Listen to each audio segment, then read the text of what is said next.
जय श्री कृष्णा दोस्तों एक बार फिर से आपका स्वागत है हमारे YouTube चैनल ज्ञान शक्ति 2.0 पर।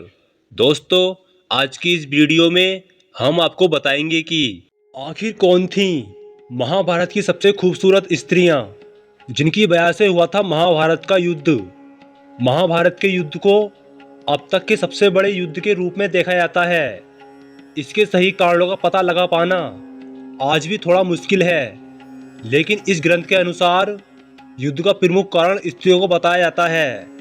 हिंदू धर्म के सबसे बड़े युद्ध को महाभारत के युद्ध के नाम से जाना जाता है।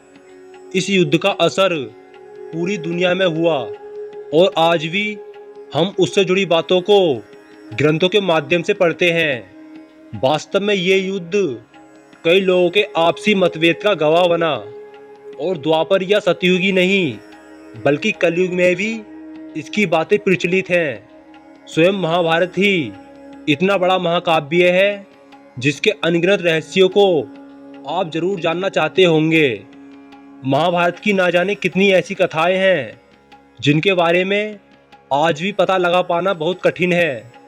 ऐसी ही एक बात है, आखिर महाभारत युद्ध का असली कारण क्या था। आइए आपको बताते हैं कि महाभारत का युद्ध किन महिलाओं की वजह से हुआ था। वास्तव में उनकी खूबसूरती युद्ध का कारण बनी थी।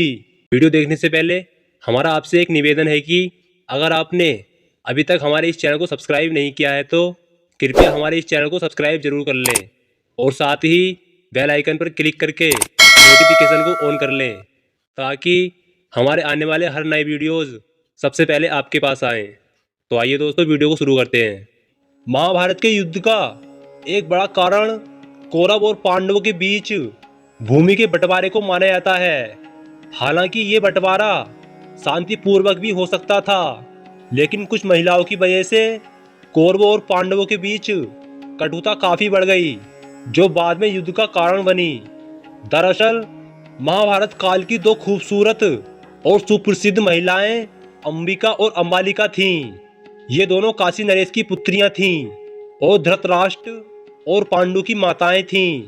कालांतर में इन दोनों स्त्रियों के आपसी मतभेद और इनके पुत्रों के बीच हस्तिनापुर के राजपाट की लड़ाई ने महाभारत जैसे महायुद्ध को जन्म दिया। महाभारत में एक और चरित्र सत्यवती का है, जो राजा शांतनु से विवाह करने के लिए तभी सहमत हुई जब उसके भावी पुत्रों को हस्तिनापुर के सिंहासन पर बैठाया जाए। शांतनु इस बात पर सहमत हो गए और उनके पुत्र भीष्म पितामह का जन्म हुआ।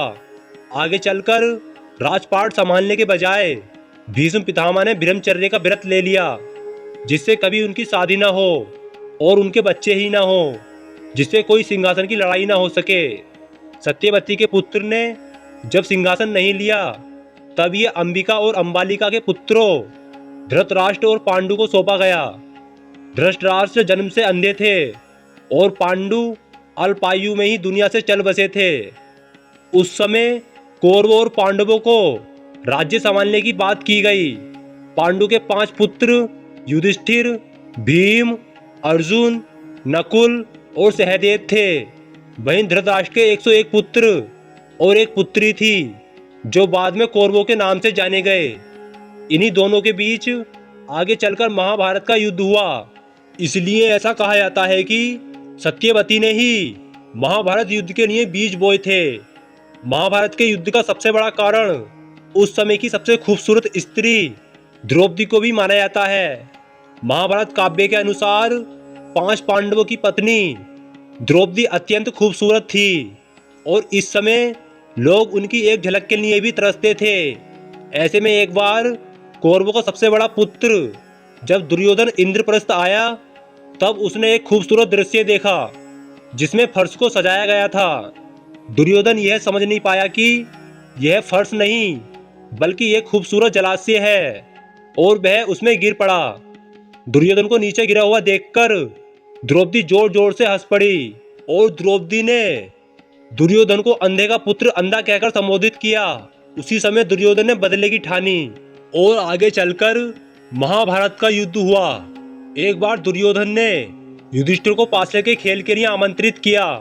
जैसा कि खेल पहले से ही दुर्योधन के मामा शकुनी द्वारा तय किया गया था। अतः पांडवों ने अपना सब कुछ दांव पर लगा दिया। उनके पास जब कुछ नहीं बचा तब दुर्योधन ने द्रौपदी को दांव में लगाने की मांग की। उसके बाद भरी सभा में द्रौपदी का अपमान किया गया और आगे चलकर यही महाभारत के युद्ध का कारण बना। यदि हम महाभारत के युद्ध की बात करें तो उसके सही कारण का पता लगा पाना थोड़ा मुश्किल है। हालांकि यहाँ बताए गए कारणों का जिक्र महाभारत ग्रंथ में मिलता है। तो दोस्तों, यह था आज का वीडियो। दोस्तों, हमें कमेंट बॉक्स के माध्यम से बताएं कि यह जानकारी आपको कैसी लगी। दोस्तों, हम उम्मीद करते हैं कि यह जानकारी आपको अच्छी लगी होगी, इसलिए कमेंट बॉक्स में जय श्री कृष्ण लिखना न भूलें। भगवान श्री कृष्ण आपकी और आपके परिवार वालों की हर मनोकामना को पूर्ण करेंगे। तो आइए दोस्तों, मिलते हैं ऐसे ही और नए वीडियोस के साथ। तब तक के लिए जय श्री कृष्ण, हर हर महादेव।